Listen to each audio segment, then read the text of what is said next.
morning, everyone, and welcome back to Wake and Take. It's your boy Jason, and we've got some football to talk about today. Today is Wednesday, so we're going to take a look at the market. I'm giving you the top undervalued players at each position heading into the rest of the season. I'm not going to lie, this is mostly dynasty-based, but there's some rest of season stuff as well. So go ahead and take out your coffee, sit back, relax, and enjoy the show.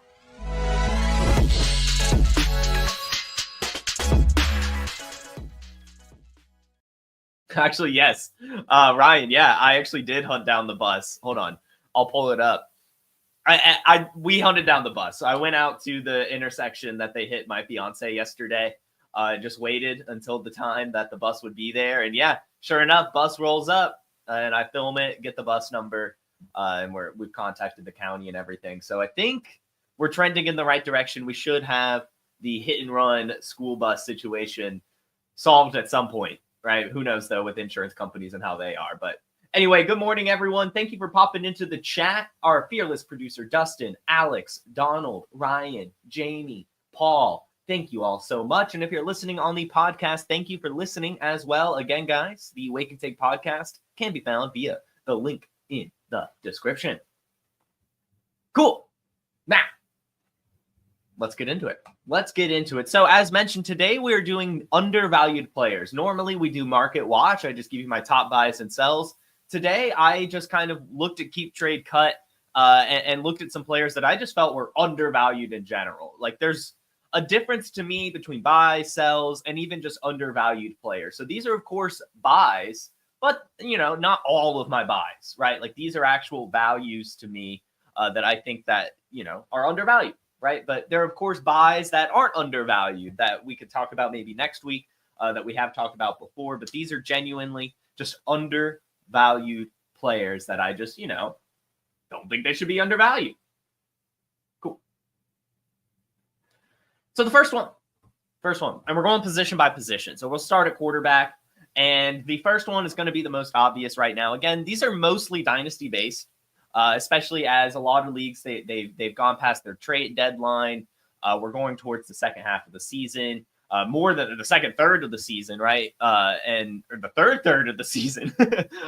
And, we're kind of all looking towards next year. So that's kind of how I wanted to look into this, not just to finish out the season, but also for the future. So these are mostly dynasty, but as a lot of you know, just because it's a dynasty take doesn't mean that it doesn't translate to seasonal, right? Like you could still for the most part, they go hand in hand. Like you can win a dynasty league playing seasonally. You can win a season league playing like a dynasty player. So let's just see what happens here. We'll start with Anthony Richardson, right? He is on Keep Trade Cut, the quarterback 17, on PlayerProfiler, the quarterback 14. So that already shows a little bit of a discrepancy there, but we talk about it all the time, especially as we point back to this offseason when I continuously suggested buying any rookie quarterback you could, because especially in Superflex leagues, quarterback values grow like crazy. They just grow like crazy, especially young quarterbacks in Dynasty, in Superflex especially. And when you look at Anthony Richardson, he has the upside to not only be a Superflex stud, but also a single quarterback stud with his profile, 6'4", 240 pounds, runs that 4.4 40-yard dash, best comparable Josh Allen, incredible arm strength. We've seen massive ceiling gains from him before, but we've, of course, also seen the floor for him a ton. And yes, his value has been lower, but he still has room to grow. Anthony Richardson, he's just going to be a fantasy stud. Who knows if he'll be an NFL stud, but eventually he's going to develop into a guy who is putting up these 20-point performances fairly consistently. It's a lot of it still is going to have to come down to the pass efficiency, but we finally saw it this week, 272 pass yards, only his second game above 50% completions this season. It's been abysmal, but he's showing signs of growth. He has the weapons, he has the youth, he has the intangibles, he has the profile, he has the coaching staff. Even if we are mad about them benching him and putting him back, all the things, just all the boxes are checked for Anthony Richardson. As our producer Dustin says, if he makes that third-year leap, he will break leagues. And think about it this way: this is really his rookie season, right? His rookie season was shortened This year's been shortened as well. So next year is really his true year to really prove to us who he is as an NFL quarterback. So I'm excited to see it. I'm trying to buy him where I can. He's a very decent value. I mean, the fact that you could take a Baker Mayfield and get Anthony Richardson right now to me is just crazy. And so that's what I'd be looking at. I'll tell you this, guys. I traded for Anthony Richardson early this season. I gave Justin Fields, James Cook, and Quentin Johnston for Anthony Richardson in a super flex. And I actually still don't even feel that bad about it, right? I know I lost that trade. At the time, I felt like I won it. And then, of course, Anthony Richardson started sucking. But, I mean, it's Anthony Richardson. And he has such a high ceiling, such a high floor even, too. I think he'll have a high floor once he kind of figures out some of these bad tendencies in his gameplay. But either way, even giving up that much value, Justin Fields, James Cook, Quentin Johnston earlier in the season, I still don't feel like it's that bad of a move. And you could get him for even cheaper than that now. So we are saying that Anthony Richardson is undervalued, and I'd recommend getting him while you can.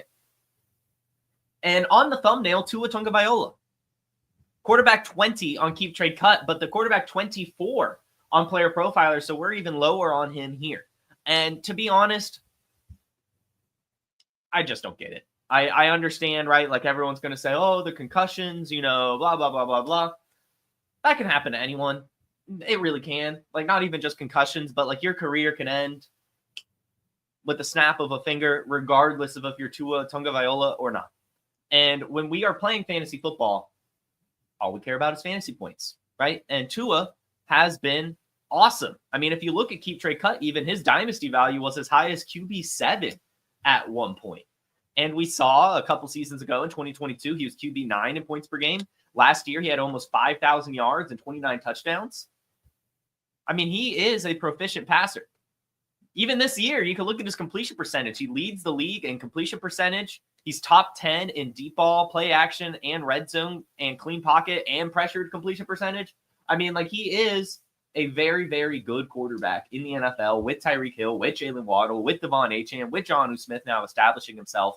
And the fact that you could get him outside of the top 20 quarterbacks in Dynasty, I honestly just think it's asinine. I mean, again, he has the weapons. He has the skills. He's played well. He's done it before. And really, it seems the only thing hurting his value right now is the concussion history, which I understand. But I also understand that we're playing fantasy football for fantasy points. And as long as Tua is out there scoring fantasy points, that's all that matters. So I think Tua is a huge, huge buy, very undervalued. We'll be looking to get him wherever I could, especially in Superflex right now. But I think the case is out there to even get him pretty cheap in single QB if you are hurting, because, I mean, the ceiling is there over time. The next quarterback is really Superflex Dynasty only, and that's Bryce Young. I mean, I don't really think he's going to be able to get many points this season. But when you see him on Keep Trade Cut as quarterback 26 and on Player Profiler quarterback 33, I think that is value worth taking a swing on the former 101 who threw for almost 5,000 yards and 50 touchdowns at Alabama in one season. And over the last 3 weeks, he has taken some steps forward. 15 points, 11 points, 12 points. I know that's not great, but he won two of his last two games heading into the bye week. They're coming out of the bye now. He seems to have taken a step forward, looked a little bit more poised and comfortable. I don't think he has any really ceiling in him. I don't even know if he'll crack top 15 dynasty quarterbacks ever. But top 20 to me seems very, very feasible, given the college resume, given the draft capital, given the way this Panthers team is trending as well. I do think Dave Canales has this team under control. They are getting the right weapons in the right places, and they're going to have another high draft pick as the years go on. So this is really just a bet on Bryce Young turning it around. There's not a lot of metrics to point at for him, but he was good in Alabama, was the 101 for a reason, has a coach that has been a quarterback whisperer in his past. He's shown signs of improvement over the last few weeks. I think that he can take that into year 3 next year, which is really year 2. Again, year 1 was just such a fluke, terrible coaching staff, no offensive line, no weapons. The fact that he's even taken this much of a step forward, I think should give us some confidence to buy him in Dynasty. Mostly just Superflex, though. I don't think he's ever really going to be someone that you want in single QB unfortunately. But maybe. But for now, we're just saying he's undervalued in Dynasty Superflex. I think you could get him for really cheap right now, and I don't see why you wouldn't. And Matthew Stafford. I know a lot of people are going to say, oh, he's old. But come on. Do we care? I mean, Aaron Rodgers is still playing. He's older than Matthew Stafford. Matthew Stafford's still under contract. The Rams are still winning games. Cooper Kupp's still under contract. Puka Nacua is on his rookie deal. I don't think Matthew Stafford's going anywhere. And right now, he's the QB 27 on Keep Trade Cut and the QB 30 on Player Profiler. So again, we're lower on these quarterbacks than even consensus here. And I just don't get it. Matthew Stafford, just a few seasons ago, was a top 5 quarterback on the season. And when healthy, is one of the best quarterbacks in the league. I mean, consistently reaches that 4,000-yard passing mark, consistently throws for 20 or more touchdowns, and consistently has spike weeks. I mean, we just saw one this week, right? 28 points from him with Cooper Kupp, with Puka Nacua out there, and that's just what he does. He is literally a baller. He's literally probably a Hall of Famer, and people are kind of glazing over that when they talk about Matthew Stafford, especially when they value him in fantasy football. But when you talk about the volume, when you talk about the efficiency, when you talk about the points that he could put up, his weapons, and the fact that he's not really slowing down at all, I don't see why Matthew Stafford is valued below Kirk Cousins, for that matter. He's on a better offense, and he's not playing through an Achilles injury. So I do think that Matthew Stafford is incredibly undervalued. I would be buying him even if I'm rebuilding. I know it sounds crazy and counterintuitive with the age, but you could get him for so cheap and he could be a cornerstone for a rebuilding team, a little bit of a bridge quarterback. You know, that's something that's not talked about enough. You can have bridge players on your rebuilding team in fantasy, just like you could do in real life. And Matthew Stafford, even if you're not contending next year, might help you contend next year because of how cheap he is and how many points he could put forward. So I want to get Matthew Stafford wherever I can, super flex, even single QB if I just don't have a quarterback. I just think he's very much undervalued. One of the best quarterbacks in NFL history, really. I mean, like, he is a doll. So we want him. We want him bad. And the last undervalued quarterback is Will Levis. Will Levis right now is the quarterback 31 on both Player Profiler and Keep Trade Cut. And again, this is Dynasty only because I feel like the Titans are going to give him one more year. He has shown some signs of improvement over the last couple games. And I just don't think the Titans are really in a spot to try to pull the plug on him. I think that they would be better served drafting a wide receiver this year in the draft with their high draft pick over a quarterback and just seeing what they can do with Will Levis because I think they can develop him. I think they can. I know it's been kind of abysmal, but over the last 2 weeks, again, after being sat with his shoulder injury, sitting behind Mason Rudolph, he has come out and shown some signs of improvement. He has over 450 yards over the last 2 weeks, 3 touchdowns and only 1 interception, and also started running the ball as well. This is a quarterback that we were very high on going into his rookie season, a quarterback we were very high on going into this season, and things just haven't lined up enough yet. But I think as he closes out the season with a pretty pass-friendly schedule, he has the Texans, the Commanders, the Jaguars, the Bengals, the Colts, the Jaguars again, and then the Texans again. I think he can start to build some confidence and give the franchise enough confidence as well to want to lock him down at least another season before pulling the plug on him. Especially with it being the first year with his new regime, right? Like last year didn't really count for Will Levis. This year was really his first full season. And he's shown enough to me to where I don't think they would pull the plug. I think he, the second round draft pick for a reason. He had some stuff he needs to work on. They're letting him work through it. And I think if they draft a wide receiver in this year's draft, that'll be really good for Will Levis. They still have Calvin Ridley under contract. And Tony Pollard. The pieces are kind of there. They just drafted Latham as well this year for the offensive line. Will Levis, I do think next year, I think we were just a year too early on the Titans of Will Levis, but I think next year they're going to be the offense that we wanted him to be. And so I would like to buy Will Levis right now at his quarterback 31 price tag while I could. And that's it for the quarterback position. And we'll now move on to running backs. And I don't understand why Alvin Kamara is as cheap as he is, consensus. Because if you go to Keep Trade Cut, he is the running back 20. On Player Profiler, we're a lot more accurate, have him as the RB12. So it really does depend. I mean, if you're playing in a Player Profiler league, it might be more expensive to get Alvin Kamara. But generally, he's way cheaper to acquire than his points suggest. If you look at his points per game over his career, This year, he's 4th in points per game. Last year, he was 3rd, 13th, 4th, 1st, 8th, 4th, 4th. I mean, he is literally a fantasy machine, a perennial top producer, and his value never, ever, ever matches his production. And I know that because I always try to sell Alvin Kamara, and I'm never able to get a fair price. And so I always end up buying Alvin Kamara because he's a lot more attainable than he should be. And what helps even more, especially for Dynasty, is the fact he signed an extension. Yeah, he's 29 years old, but he's still balling, and he's still under contract through 2026. I mean, this season, he only has literally one game under 12 points. One game under 12 points. And even then, it was 8.4, and he had 6 receptions in that game. He's a PPR machine. He's a fantasy god, one of the best to ever do it. And the fact that he is valued as the RB20 is ridiculous to me. Get Alvin Kamara wherever you can. He's undervalued and shouldn't be. And so is DeAndre Swift. I really thought that my pouring my heart out and yelling about DeAndre Swift earlier this season about how undervalued he is and how you shouldn't be selling him after his first big game would help. But for some reason, still on Keep Trade Cut, he's the RB24. And on Player Profiler, we're kind of disrespectful. I'll be honest, RB30? Just because we like Roschon Johnson? Come on. This is a player who was a top 5 dynasty running back just a few seasons ago. He's still only 25 years old. He has a good profile. He's 5'8", 212 pounds. He runs a sub 4.5. He has a good speed score, can catch the ball. He's on an ascending offense, and he's had some spike weeks this season. I mean, he had 3 games in a row over 20 points. And since then, he's had 18, 14, 7, 16. Nothing to scoff at all. So I really don't get it because as the Bears get better, DeAndre Swift is under contract for 3 seasons. This is the first of those. And he's going to continue to be the main guy. I mean, he is top 10 in routes run amongst running backs. He has the 8th highest catch rate.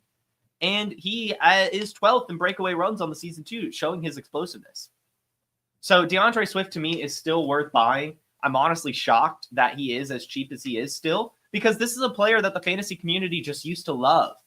And now they're just not, right? Now we're out on them. We've been burned by him too many times, so now we'll just never value him highly again. But last year in Philadelphia, he had over 1,000 yards. And this year, he's on pace for the same thing while also scoring a ton of touchdowns and catching a lot of passes. DeAndre Swift is a stud. He's awesome. And he's finally on the right offense to get the success that you want from him. He's undervalued by DeAndre Swift. And while we're on the running backs, I do just want to say, remember, buy backup running backs. Just go get them. I don't care what they cost. Just go get these backup running backs. They're probably cheaper than they should be, and they're likely widely available across leagues. Just get your backups. Maybe Trey Benson. I don't know, but get your backups. Let's go. Wide receiver. And I guess while we're on the Bears, Odunze. Odunze is definitely more of a dynasty buy at this point, but even then, as we look towards the rest of the season, the bull case for Odunze is unfolding right before our eyes. Right? The case for Odunze was always the fact that he was taken top 10 in this year's draft, and they drafted him to be the wide receiver 1 in Chicago alongside Caleb Williams and to grow that connection together. And since the bye week, he has led the team in receiving in 3 out of 4 weeks, which demonstrates that is what the Bears want to do. And right now on Keep Trade Cut, he's valued as the wide receiver 21. On Player Profiler, it's a lot more accurate. We have him all the way up at wide receiver 12. And that's about where he should be. A player with this profile on this offense, with that draft capital, should not be valued any lower than that.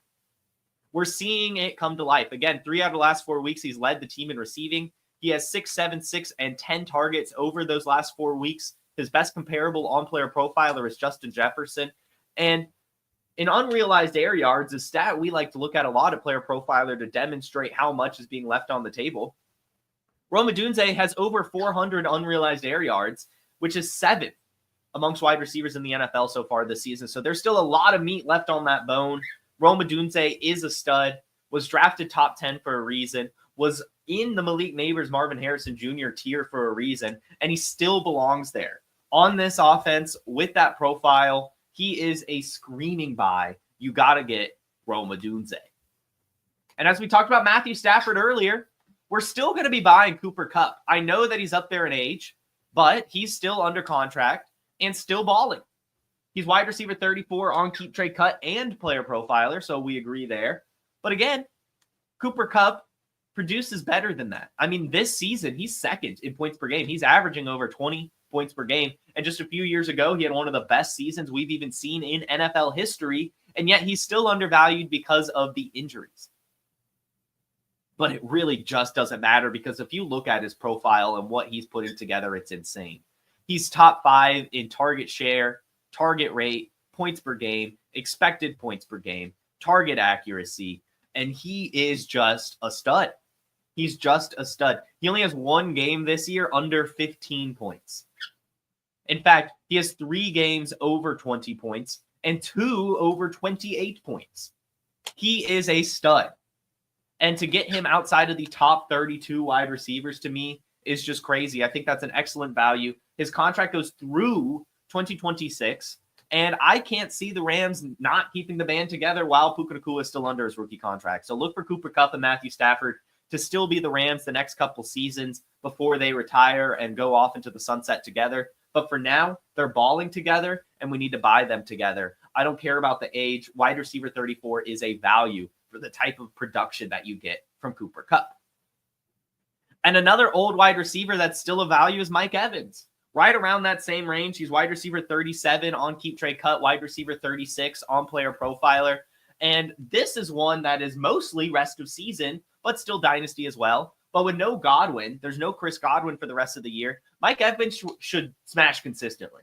I think he'll have 15 plus points per game rest of season pretty easily. And he's still on contract for next year as well. And I think the Buccaneers will be looking to do that. I do think that they'll be looking to compete again next year.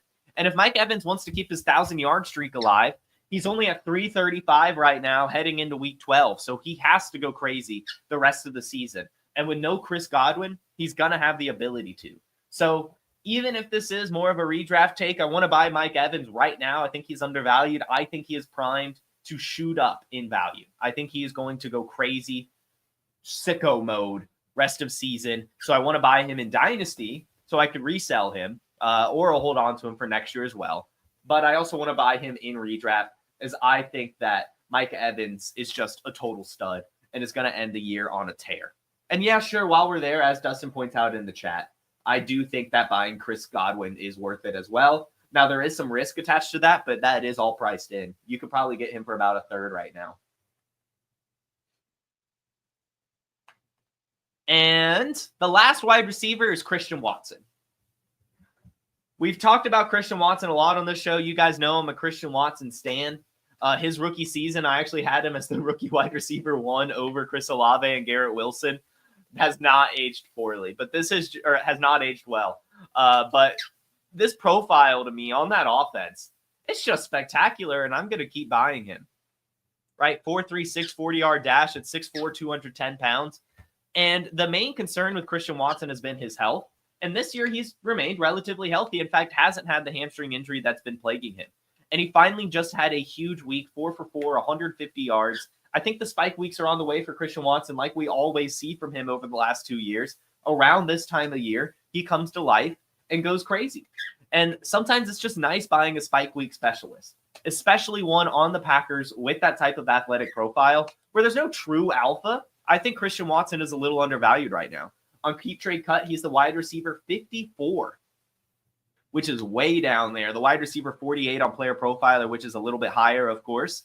And I think he should be probably in the 40s. I get it. I understand he's a boomer bust, but that ceiling from him is just spectacular. And if he can actually stay healthy and establish himself in this offense rest of season, I think going forward, he could be the wide receiver 1 in Green Bay ahead of Jaden Reed, depending on how he closes out this year. So right now, wide receiver 54, regardless of how he even closes out the year, I think that that's an excellent value. I think the spike weeks are pretty easy to see when they're coming, especially at this point in the year. The Packers are slinging it, and Christian Watson's a big, big part of that. We love his profile, love the offense. Outside of the top 50 wide receivers, I think he's a big buy. And at tight end, I'm not going to lie. The values are about right for all of them. I don't think there's like a screaming value at the tight end position. I'm going to be honest with you. There's some that that I would buy. Like, I guess I would take the price on Mark Andrews or Travis Kelce, but I just feel about it. But I will say, as this is a trend that's been going, I do still want to buy the rookie tight ends, Jatavian Sanders, Ben Sinnott, Theo Johnson. They're priced about right. They're all about 20, 19, 23 tight end. But I just think that with their athletic profiles on the offenses that they are primed for some good success over their careers and should probably grow in fantasy value. So I like those 3 rookie tight ends in Dynasty. I wouldn't mind trying to buy them while they're, affordable.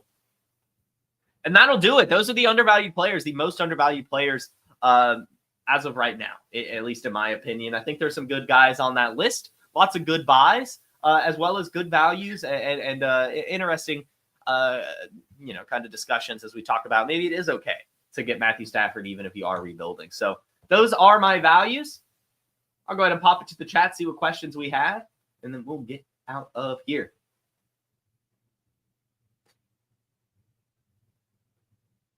I don't think Roschon Johnson's undervalued now. You are a playoff team. You're young and looking to sustain for the coming years. You have Kelce and you can swap him for Kincaid, no tight end premium. I think I would rather have Kelce. I'm going to be honest. It looks like Kelsey's probably still going to play next year even. If you want to take Kincaid and then see if you could trade Kincaid for someone else, but to me, it looks like Kincaid's just not going to be the alpha tight end that we want him to be. I would be looking to try to get a different tight end, maybe a Hawkinson, maybe a Kyle Pitts, but even then, a Kyle Pitts doesn't seem great. Maybe downgrade Kelce for one of those rookie tight ends that I mentioned, seeing what you could get on top. But for me, Kincaid is not worth the swap. Would you trade Elijah Moore for Javon Baker in Dynasty? I think I would rather have Elijah Moore, believe it or not. You gave Michael Penix for Anthony Richardson. I don't hate that. You gave up Tillman in a third for Anthony Richardson. I love that. You got Anthony Richardson for a second rounder. I love that.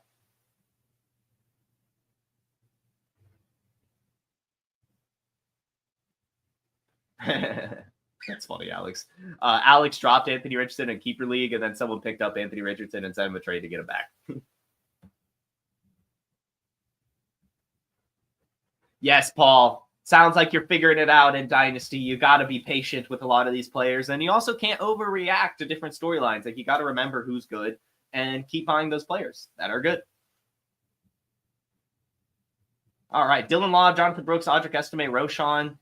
To figure out who you need to start this week, I would say Dylan Law, as it looks like he might be starting this week, which could be crazy. And then Roschon, maybe it's Roschon or Estime for me. We can maybe go back to Estime and hope he gets the lion's share. I don't know. I'm sorry you're in that situation. Would you give a second and Estime for a playoff run? Yes. Would I rather have a Odunze or McMillan? Odunze, easy. If you're wanting to trade for Evans in Dynasty, what would you give? I would honestly maybe throw a first. Second is ideal, but if I had to send a late first, I might do it. Did I make the Scott Fishbowl playoffs? I did. I did make the Scott Fishbowl playoffs on points. I did. I know I threw a little bit of a tantrum on Monday, but Taysom Hill saved my season. Taysom Hill's my Scott Fishbowl tight end. That's 65 points I got from him. I was one of the top 100 scorers last week, so that gave me enough points to sneak in. I am below the cutoff for the playoffs currently. I think I'm at like 1650 out of the top 1500 move on.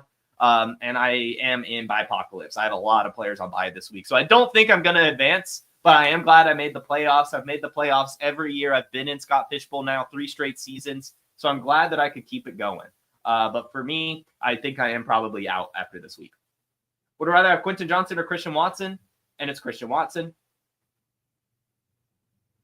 Mahomes, Goff, Murray, or Daniels this week? Probably Daniels.